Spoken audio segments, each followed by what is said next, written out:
What's up guys, welcome to another video in the Too Many Bones series. In this video, we'll be taking a look at the stat area on the Gearloc Mats. The stat area is located in the top left corner of the Gearloc Mat. It includes stats like health, attack, dexterity, and defense, as well as some other information. Each stat has a starting value, and these can be modified by our stat die, up to a value of 6. As we complete encounter cards throughout the game, we will gain training points. Each training point can be used to attempt to upgrade either stat die or obtain skill die. We will start with health. Health is the number of health chips stacked underneath the Gearloc chip. Ghillie starts with 4. HP cannot exceed the max stat HP, though some Gearlocs have capabilities that buffer health. Buff health is separate from stat HP though, and the Gearloc reference sheets give more information regarding these matters. Training the HP stat will always succeed. After spending a training point on HP, we can increase the stat by 1 and add 1 health chip to our Gearloc.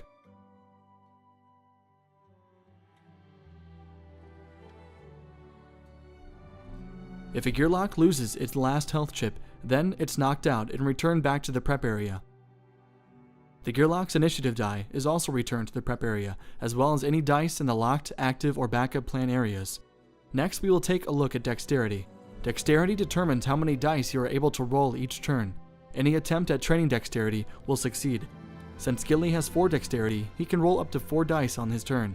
Any combination of attack, defense, or skill dice may be rolled. Dexterity is also used in movement on the battle mat. For each space moved, 1 dexterity must be spent. Next, we will take a look at the attack stat. Attack is the number of attack dice that are available to roll each turn. It costs 1 dexterity to roll 1 attack die. In order to train attack, the current attack must be rolled. In his current state, Ghillie has an attack of 3. We must roll 3 attack dice.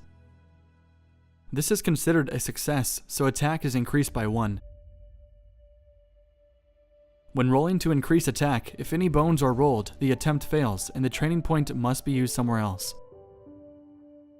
Before rolling attack dice, we must choose a target. In this case, Ghillie will target the orc peon. Ghillie has an attack of 4 but a dexterity of 3, so he will roll 3 attack dice. Each success may be applied to the target as damage. If damage is done to your target through the use of attack dice, it is considered a hit.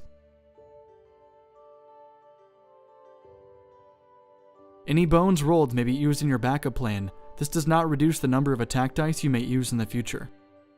The final stat that we will look at is defense.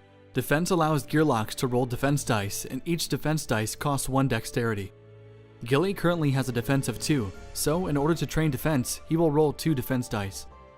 Unlike attack, if a bones is rolled, 1 reroll is allowed. If another bones is rolled though, the training fails and the point must be used elsewhere. This training attempt succeeded, so defense is increased by 1. When rolling defense dice during our turn, any successes are placed in our active slot. Having defense dice in the active slot decreases the amount that can be rolled during the Gearloc's turn. Since Ghillie has 2 defense dice in his active slots and a defense level of 3, he can only roll 1 more in future turns until the active slots are emptied. In this example, Kobold Greenthumb will roll its 1 attack dice and attack Ghillie. The Kobold will score 1 damage on Ghillie, but Ghillie has active defense dice, so he will negate it with a value 1 defense dice.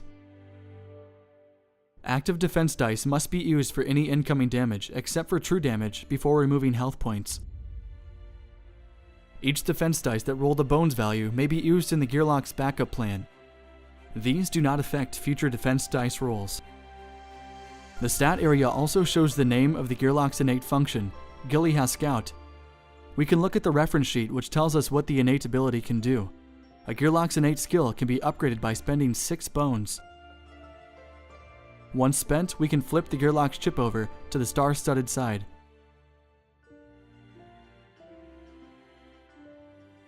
The upgraded ability is also shown on the Gearloc's reference sheet, in this case Scoutmaster.